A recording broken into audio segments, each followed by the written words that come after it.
झांगयान यांगत्जी नदी के किनारे एक छोटे से गांव में पैदा हुई थीं। उनके गृहनगर में समृद्ध लोक संस्कृति है, इसलिए कभी कभी कुछ भयानक घटनाएं घटती हैं। पिछले सप्ताह उन्होंने मुझसे अपने आसपास घटी एक डरावनी घटना के बारे में बताया। कुछ साल पहले उसकी सबसे अच्छी दोस्त मई अपने पिता के साथ पहाड़ पर जड़ी बूटी इकट्ठा करते समय गलती से खाई में गिरकर मर गई। जब झांगयान को यह खबर मिली तो वह बेहद दुखी हो गई।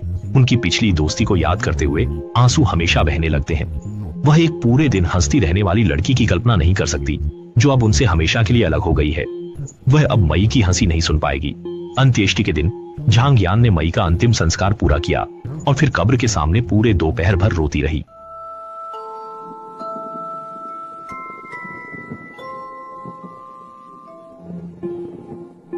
कुछ दिनों बाद झांगयान कार्यालय में सामग्री लिख रही थी।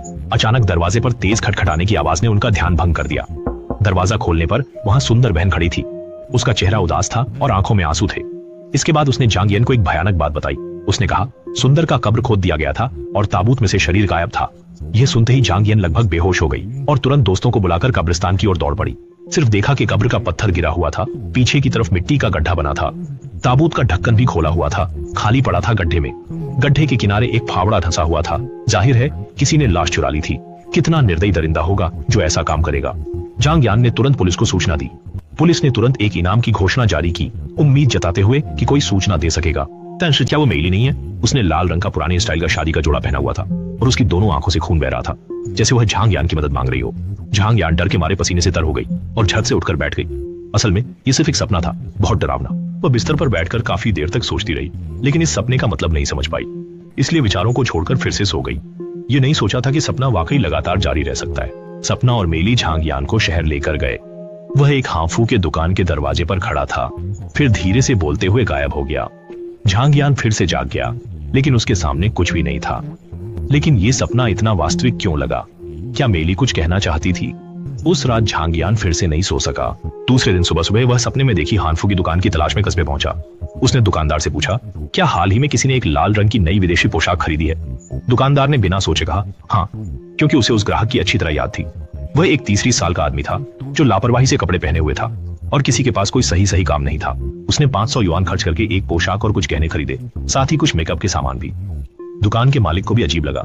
आमतौर पर जोड़े या लड़कियां ही ये चीजें चुनने आती हैं। एक बड़ा आदमी ये चीजें खरीद रहा था, ऐसा पहली बार देखा। झांगयान को यह सुराग मिला। उसने तुरंत पुलिस स्टेशन जाकर जानकारी की जांच की और अंत में एक पुरुष जिसका नाम वांग ब्याओ था उसे चिन्हित किया। चूंकि कोई ठोस सबूत नहीं था, पुलिस उसके खिलाफ कार्रवाई नहीं कर सकती थी। इसलिए झांगयान ने मेइयी के आकर्षण को खतरे में डाल दिया। हालांकि वे बहुत डर गए थे, लेकिन मेइयी के लिए उन्होंने जोखिम उठाने का फैसला किया। वांग ब्याओ के पास पहुंचकर उन्होंने सीधा दरवाजा तोड़ा और बेडरूम की ओर दौड़े। तुरंत एक सड़ी गली बदबू महसूस अगला दृश्य, दो लोग बिस्तर पर वास्तव में ठीक से कहें तो वे वांग ब्याओ और माइयी की लाशें हैं। बिस्तर के सिरहाने के ऊपर बड़े बड़े लाल अक्षरों में कुछ लिखा हुआ है। वह इसे पकड़े हुए है, डर रहा है कि कोई उसे छीन न ले।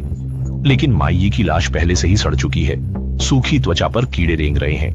बन्यूचुन ने यथासंभव सिटारे भाषा में इसे कहा ताकि दर्शक असहज महसूस न करे। और इस व्यक्ति को, जिसका नाम है वांग ब्याओ, ने कहा कि वह मई पर इतना प्रेम करता था कि वह पागल हो गया था। मई की मृत्यु नहीं हुई थी, वह अभी भी जीवित थी। इस प्रकार के आखिरी को नजरअंदाज करना कठिन है। आज वह वांग ब्याओ को गिरफ्तार करने पहुंचे। यह घटना झांगयान के लिए जीवन भर की मानसिक चोट बन जाएगी। वह अक्सर मेइयी के लिए दुखी महसूस करते हैं। मेइयी तो जीवन का आनंद उठाने का मौका नहीं पा सकी। मरने के बाद भी उनका अपमान हुआ। वह दिल से आशा करते हैं कि अगले जन्म में मेइयी को एक सुखी और पूर्ण जीवन मिले। मैं एक शिकारी हूँ और एक जंगल में बस गया हूँ।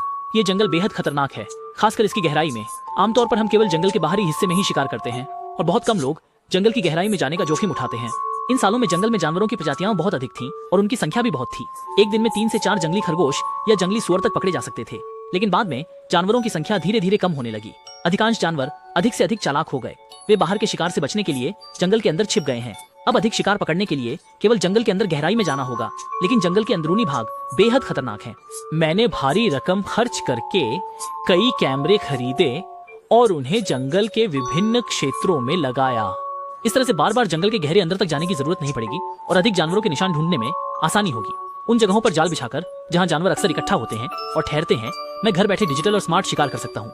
इसके अलावा जंगल के गहरे अंदर बहुत कम लोग जाते हैं, तो जाल के कारण किसी को गलती से चोट लगने की चिंता भी नहीं होगी। सभी व्यवस्थाएं हो जाने के बाद मैं हर दिन बहुत सक्रिय रूप से निगरानी कैमरे देखता था ताकि शिकार को चूक न जाऊं और निश्चित रूप से कोई अप्रत्याशित स्थिति न हो। मेरे इस प्रतिभाशाली तरीके का परिणाम जल्द ही मिला। सप्ताह भर में मैंने कई जंगली मुर्गी और जंगली सुअर पकड़ लिए। ऐसे स्मार्ट जाल के साथ मेरी शिकार की मेहनत भी काफी कम हो गई है। अब मुझे सिर्फ निगरानी देखनी है और शिकार को लॉक करना है। तंश जेंगखुंग में एक असामान्य चीज ने मेरा ध्यान आकर्षित किया। मैं जल्दी से झाड़ियों में घुसा, पत्थर और टहनियां हटाई, लेकिन वहां मैंने सिर्फ एक गंदा मिट्टी में सना हुआ बच्चा पाया। मैं डर के मारे एक कदम पीछे हट गया। मेरा पूरा शरीर कांपने लगा और पसीना मेरे माथे और कानों के पास से बहने लगा। मैं और खोजने की हिम्मत नहीं जुटा सका और तेजी से घर वापस चला गया। लेकिन घर लौटने के बाद मैं सो नहीं सका। 3 बजे रात को मैं खुद को रोक नहीं पाया और उठकर मॉनिटरिंग रूम में जाकर ध्यान से निगरानी वीडियो की जांच की। वाकई वह छोटी लड़की फिर से दिखाई दी। वही अभी थोड़ी देर पहले वाली जगह पर खड़ी है और ऐसा लगता है कि वह खुश होकर खेल रही है। अगले दिन थोड़ी देर बाद, छोटी लड़की कौन है? लेकिन अधिकारी ने दस्तावेज की जांच के बाद सिर हिलाया और कहा कि पहचान नहीं पाई। और पिछले 2 वर्षों में लापता बच्चों के रिकॉर्ड में उस छोटी लड़की से मेल खाने वाला कोई भी नहीं था। ये घटना अचानक से एक चर्चित विषय बन गई। यहाँ तक कि एक टीवी चैनल के पत्रकार ने भी इस मामले में दिलचस्पी दिखाना शुरू कर दिया। बाद में कुछ ग्रामीणों ने एक साथ कहा कि 10 साल पहले एक घटना घटी थी, जब एक वीडियो में दिखने वाली उम्र की छोटी लड़की परिवार के साथ यहाँ छुट्टी मनाने के लिए ट्रेन से यात्रा कर रही थी और तब एक दुर्घटना हुई थी। क्या यह मात्र एक संयोग हो सकता है?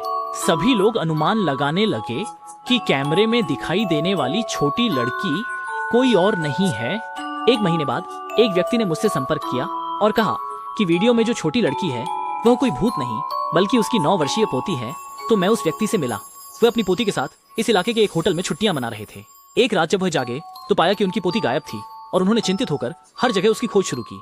बाद में जंगल में एक बड़े पेड़ के पास। क्या वाकई ऐसा ही है? आप क्या सोचते हैं? उस साल क्रिसमस पर बहुत बर्फबारी हुई थी।